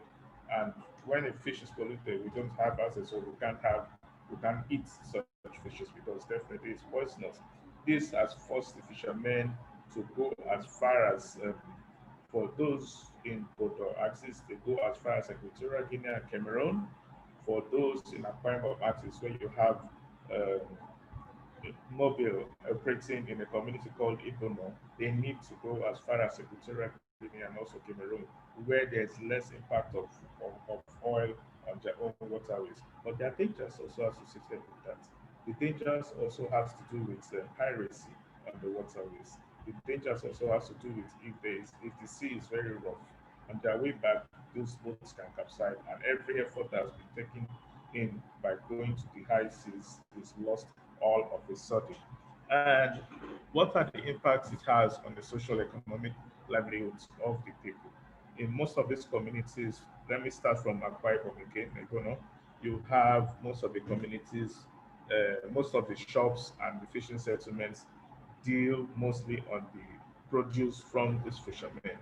You have fishermen drying fishes, you also have crayfishes and other seafoods that are there. The impact it has had has been a decline in terms of the amount of sale that they make on a daily basis.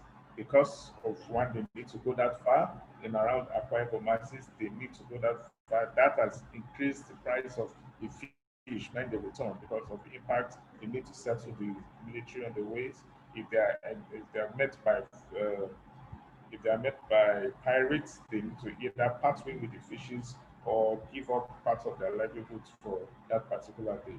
So on return, no fisherman is happy selling the fish at a very low price. No fisherman is happy selling the fish at a very then. We also have a border community in River State in Ogoni Axis. The people from that place who are predominantly fishermen because from Bodo, it takes about 45 or 50 minutes to Bonny Island, which is just on the seashore on the mouth of the Atlantic Ocean in Nigeria. The entire waterway is filled with crude oil, and this has affected them tremendously.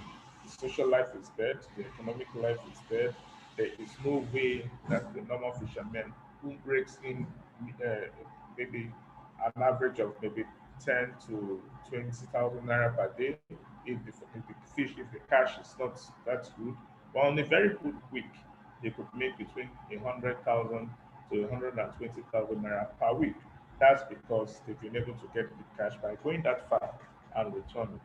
Take, for instance, there is no oil on this water. You can imagine the level of economic impact it will have on the immediate families of fishermen. You can imagine the level of impact it will have on the immediate environment in terms of the economy of the community and also to the state as well. But all of this is now history because there is no uh, good there's no good harvest coming from the fishes. Nigeria's fishing consumption is Nigeria's fish consumption is about between 7 to 8 million metric tons of fish per year. Local production has been on the increase a bit between 600,000 metric tons to about 7 to 800,000 metric tons. But the difference between local production and is there's a difference between local production and importation. There is a government and agricultural policies that are promoting cage fishery. It also means that consumption exceeds production. And this is most important because when you look at the, the teeming population that is on the increase in the country, and also the lack of access to clean potable water or clean rivers, which has shown a huge decline in our fishing activities in the Niger Delta. And look, going further, we also look at I've talked about the sources of pollution, and then looking at the impact it has on the people dealing on such activities. Apart from those people going to the sea, we also have people who deal on the fishing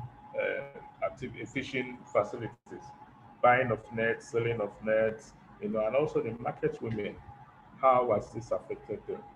If you as by way of presentation in our the video that we'll produce very soon, you will hear people complain about how it has been so difficult for them to produce or to uh, feed their families as a result of the impact of oil pollution on their waterways. The fishermen having difficulties because when their nets are covered in crude oil and they don't have enough money to buy new nets, they just have to wash the nets and try to see how they can use it to fish again. All of these have had impacts on them and also the issues around how they can make money. There's also they are looking at some policies and regulations within the Nigerian context. The oil industry in Nigeria is of colonial origin. Unsurprisingly, did not start with relevant laws and policies to check pollution from the activities of oil companies. When the oil companies actually made advent into the Niger Delta region and also mostly into oil exploration, we were cowed by the fact that we assumed or we believed that we had met an El Dorado in terms of changing the entire prospect or spare of the Niger Delta. Like Nemo Basso would say in one of his poems, we thought it was oil, but it was blood. And saying so, it's specifically of the fact that while the oil companies raking millions of dollars on a yearly basis, while the federal government also gets its bank accounts being credited on a daily basis in terms of millions of dollars, pounds, and euros, the communities are the ones who bear the brunt of all of this, and most especially the aspects of our fishermen who have looked at it as we don't need most of we don't need any um, facilities whatsoever to gain access to the river and fish and also take care of their family. As a way going forward, civil society groups in Nigeria have always asked for uh, the passage of what we call the Petroleum Industry Governance Bill, and that would have given, or it's still going on. That would have given strength to communities, strength to civil society, and also reduce the strong impact or grabs of the oil companies on the oil regulations in the Niger Delta. There are campaigns ongoing in the country. We have what we call Leave the Oil in the Soil. It's a proposal by civil society groups led by Environmental Rights Action on talking about reducing the impacts, or we are looking at not asking for new oil blocks within the Niger Delta region, but actually reducing and maintaining what we have already, and also trying to see how we can diversify or make the Nigerian companies start thinking about diversifying its sources of income by looking into agriculture and other aspects. Most recently, we also have the campaign of Fish Not Oil. We've been able to weigh between the impacts of fish on the environments and also on the livelihoods and also the economy. We've also looked at the impact of oil exploration. While oil exploration has given Nigeria tons of trillions of dollars in the past 30 to 40 years, the impact has not been felt in communities, the impact has not been felt on the lives of the people where it is gotten from. Whereas the fish industry, if you look at it properly, for that little family who has been depending on fishing, it has made huge impact on themselves, and there is no pollution coming from it. Um, there is no danger of having it's nutritional to your body and all of that. It's the last one before I close for today. There's what I call the ecological crisis. That is one aspect in the oil-rich coastal region of the coastal communities of the Niger Delta. It is seen in the destruction of large segments of its widely acknowledged and robust mangroves, where it means for some people sustainability. Oil has caused extensive damage to mangroves forests through oil spills, which in turn reduces ecological, economic, social, cultural, scientific, and recreational significance. The magnitude of oil, the magnitude of the impact of oil on mangrove forests can better be described or appreciated when we consider the meaning locals attach to this, that the mangroves were previously a huge source of ecosystem services. Visits in the past to polluted sites easily stir emotions that end up sympathy for locals and as a way to round up, we look at the recommendations that we are also proposing for the as a way forward. Now, for the oil companies, it is important that relevant technologies capable of reducing oil spill and gas flaring in coast communities should be used. They could establish large-scale fisheries with fisher folks affected by oil spills as majority equity stakeholders. Gas flaring must stop and replace all corroded vulnerable pipes in the short run. That's which, like I mentioned earlier on, most of which are out of the out of expiry date. Uh, Most importantly, the oil companies must clean up all rivers and creeks affected by their own oil spills on communities. And for government, we are looking at its reducing emphasis on fossil fuels as pathway to economic growth and promote alternative development models rooted in science, technology, manufacturing, and most importantly, renewable energy. We are asking government to promote and preserve local fisheries for fully implementing existing laws and policies for the protection of environment such as the EIA and others. For civil society, our work is it's which I think is much. Uh, we will keep providing the voice for fisher folks. We will keep supporting women empowerment to demand environmental justice from oil companies and government. Uh, we will continue the advocacy for full implementation of relevant environmental laws and policies by governments and oil companies. There will also be an advocacy for an appropriate energy mix with renewable energy as key elements. And for our communities, we are looking at pleading with most of them because poverty is on the increase. And also, there is also the understanding that whilst most of us were growing up, we were told that there is the oil, the oil is in the pipeline, or the future of the Nigerian. Well, let me just put that aside. We were told that the let me just put that aside.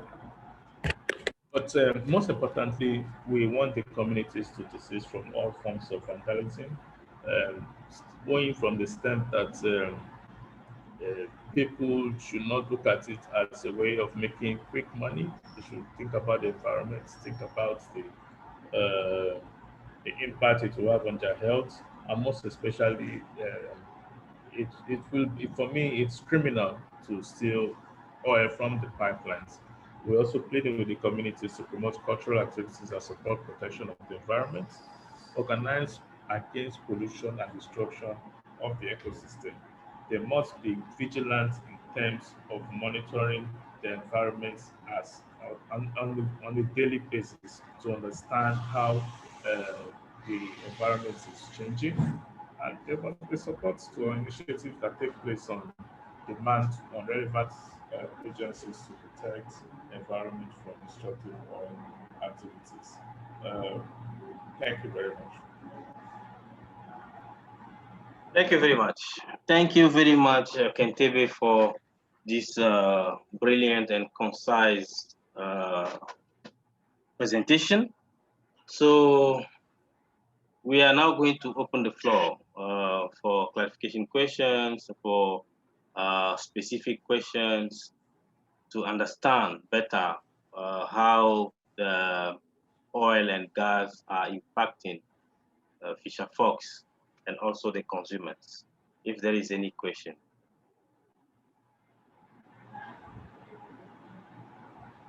Feel free to ask some questions. So I would like to ask a general question, one general question that will lead all speakers or presenters to respond and give specific answers from the realities from each countries. Will you please let us know what will be the real impact on women, because we want to know the impact of oil and gas on women specifically, their livelihoods, and also if there is a projected impact on children. Can you elaborate in 2 minutes each on those questions? In 2 minutes each. I will start with Amos, continue with Pida, and then Mause and Ken will conclude. Amos, you have the floor.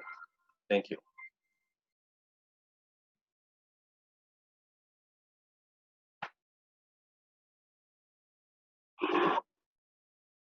Yeah, thank you very much, Kwame, for the question. So in the context of Ghana,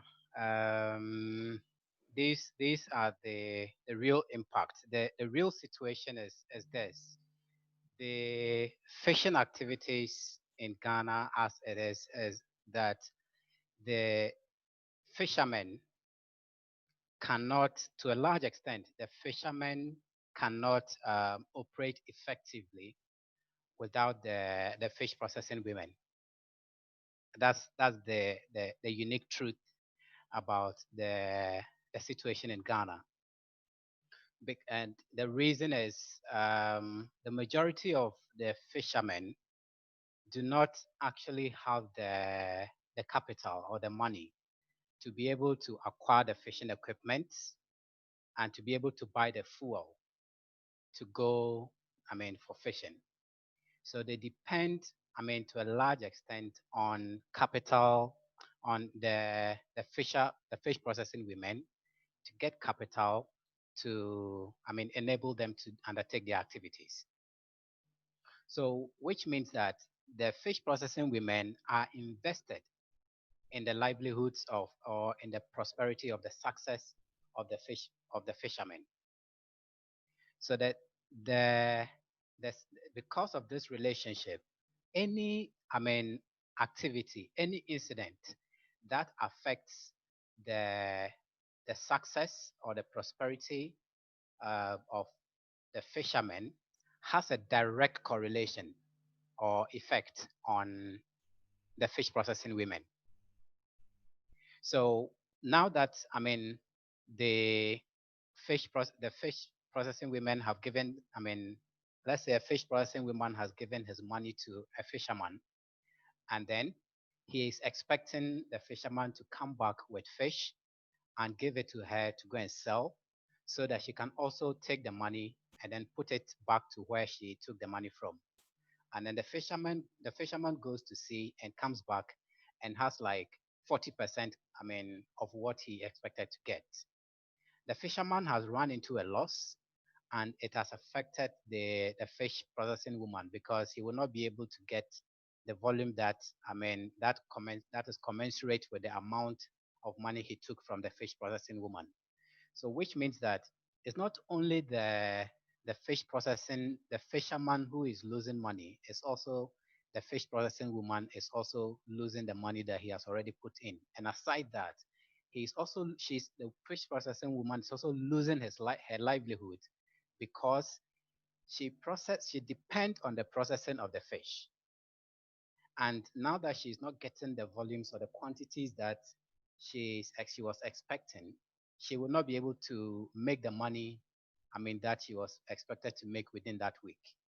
And she has already lost some money that she gave to the fisherman, who could not get the quantities he was expecting. And all of this is directly linked to the fact that the fish is attracted to light, and the oil rigs, the light from the fish now is concentrated at where the oil rigs are because of the light that is coming from the oil rigs. So, and this is a zone that according to the maritime regulations, the fishermen are not allowed to cross into. So, which means that their access to fish is significantly reduced. And this is not just affecting their livelihoods, it's also having a trickle effect on the livelihood of the fish processing women. So in the context of Ghana, that's how the relationship is. So when we delved deeper into this, we realized most of the fish processing women are now looking for alternative, livelihoods, like, putting their money into petty trading and other activities instead of the fish processing, because they are no more getting the profits that they used to get, before the oil and gas activities started. So briefly, that is the situation in Ghana, and that's how it's affecting fish processing women. Thank you. Thank you. Thank you very much, Amos, for this elaborated answer. We're now going to give the floor to Fida for the question, the same question. What exactly women will be facing if oil is really exploited in Togo? You have the floor, Fida. Yes, thank you, Kwame. I think that what Amos just said actually tells us how important women are in the fishery sector. As I said it earlier in my presentation, women fish processors are in between fishermen and consumers, and they are the one also that finance some of the fishing activities, looking at the fueling the boats for fishermen to go into the sea and fish. So assuming that oil or oil spill occurs into the sea, it means that, as we all know, that fish cannot survive in an oily environment. So therefore, it means that the catches will be reduced. Henceforth, when the catches are reduced, this will affect the investment made by these women. Since there is no enough fish that are caught by fishermen, it means that this has a repercussion on their economy. And put it further, it has also havoc on their social life, because their families depend on their activity. As a way of livelihood, these fisher processing women used to commercialize these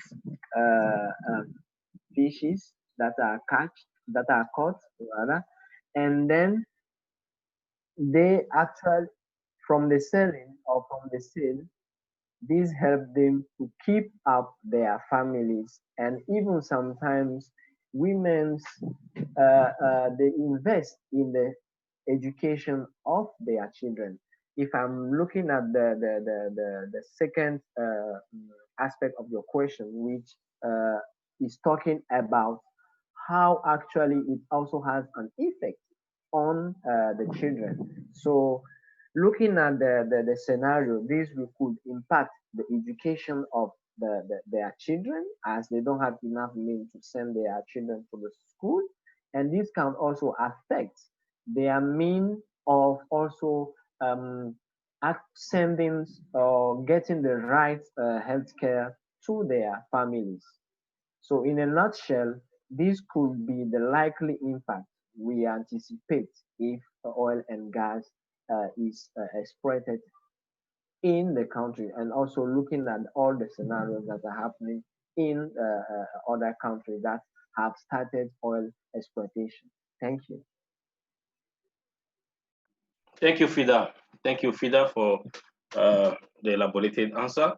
We're now going to give the floor to Mause to give us exactly what's going on, what will be the impact on women and children if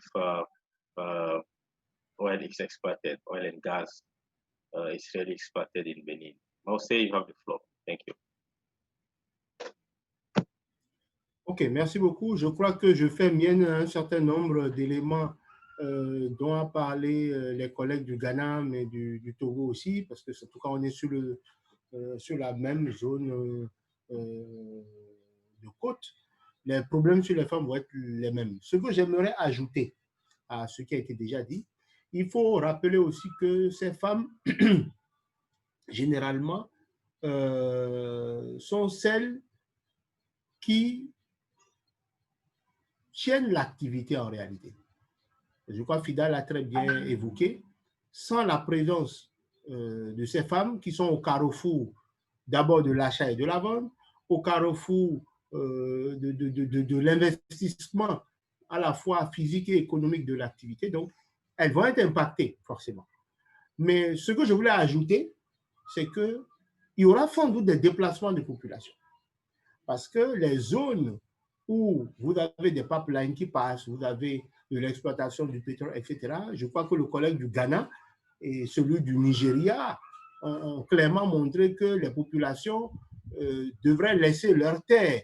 Je crois que c'est le collègue du Ghana qui expliquait qu'il fallait dédommager des populations. Donc, nous qui avons un pays où on n'est pas encore dans une phase, excusez-moi, une phase active d'exploration, les femmes vont être les premières victimes lorsqu'on va parler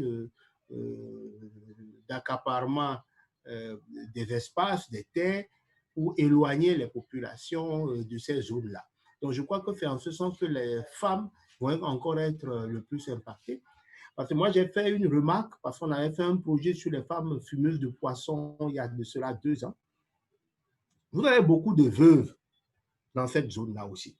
Je n'ai pas une étude sous la main, mais il y a beaucoup de femmes chefs de ménage. Beaucoup de femmes, en tout cas pour le Bénin, qui sont d'origine ghanéenne, d'origine togolaise, d'origine nigériane, qui sont quelquefois venues avec leurs maris, les maris sont décédés, elles sont de jeunes dames, c'est-à-dire 40 ans, 38 ans, 39 ans, moins de 50 ans, et qui ont des enfants à bas âge. Donc, qui vivent un peu dans les bidonvilles, comme vous avez vu dans la vidéo, l'image aérienne. Donc, vous voyez, toutes ces cabanes que vous voyez, il y a beaucoup de femmes vivant avec leurs enfants. Donc, quand on va demander à ces populations de se déplacer, qu'est-ce que ça va être pour ces femmes et ces enfants? Donc, je crois qu'en plus de ce que les autres collègues ont dit, voilà l'impact que je trouve sur l'aspect genre, le côté des femmes qui sont dans cette activité.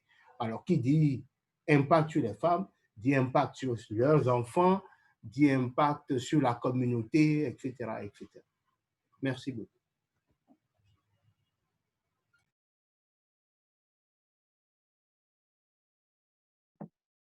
Thank you. Thank you very much, Mause, for the elaborated answer. We're now going to give the floor to Ken, my friend Ken Tebe. You have the floor to give us the impact on women and children, if so. Thank you. Okay, thank you once again. Knowing fully well that Nigeria has been involved in oil exploration for over 50 years, or about 60 years and counting, the impact has been very huge. In the Niger Delta, women are mostly farmers, and a typical Ijaw woman goes to fishing and does a lot of farming as it is. But the impact has been very, very devastating, with the fact that The government and most of the oil companies operating have not responded in terms of giving back to society what they've been able to extract from the environment. Why I say so is the fact that the oil companies have very little health schemes provided for people in communities, and the government has not created enough hospitals within the nooks and crannies of the Niger Delta where women who fall ill, women who are pregnant, or women who are women are most variable in terms of oil spills and the pollution that emanates from the pollution from oil spills. They don't have a clear cut or a one-stop hospital where they could go for an immediate treatment or proper checkup, and this has affected them in terms of having access to good health. It has affected them in terms of having access to childbirth for their children. They need to walk kilometers for them to get good healthcare system. And in all of this, the communities still produce crude oil on a daily basis, and the income still goes back to the center, and that is having a huge effect on the women. If you look at most of our places in the Niger Delta, women are involved in all manner of trade in terms, including um, the sales of fish. And in doing that, these women report or these women go back to support their husbands in terms of school fees, in terms of house rent, in terms of healthcare facilities, in terms of trying to get the standard basic life for their families. And when all of these things are being shortened by uh, impacts of oil exploration on the waterways, it has reduced their capacity uh, to fill in that gap for their husbands, and that is a major problem as it is. So, in the interim, the effects on women are very devastating, and it is not doing well for both of their and also for their children, because the children and women are most vulnerable in terms of oil exploration activities in the Niger Delta. Thank you. Thank you very much, Ken, for the elaborated answer. It's very now clear that women and children are vulnerable in terms of oil exploitation, gas exploitation. So it means within our communities, women are playing a very important role. And looking at what's happening in Ghana, in Togo, and in Benin, everything is related. And fishermen, fish processing women are related. The revenue of fishermen are related to fish processing women revenue, and everything is linked. And if something happens, and fishermen do not have fish, then it will impact also women. And in Nigeria, it's very clear that more than I think it's now more than decades.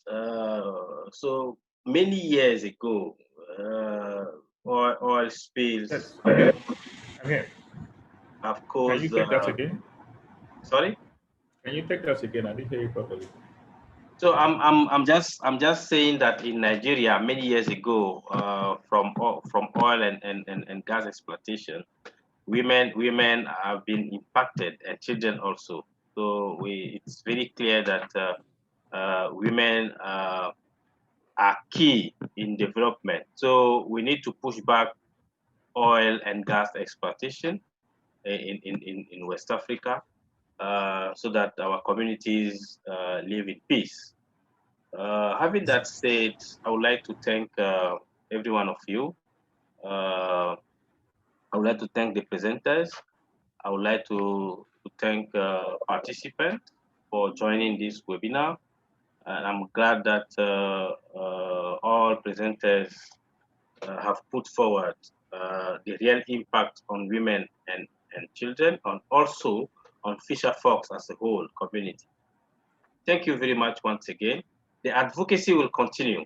We'll continue to advocate and to bring this issue to the attention of the decision makers and tell them that we want to shift from fossils to renewable energy. So thank you for accompanying us, and I'm sure that together we're going to win this battle.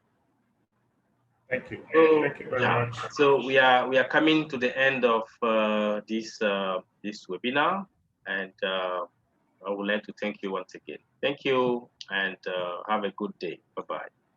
Thank you. Bye. Thank you, Kwame.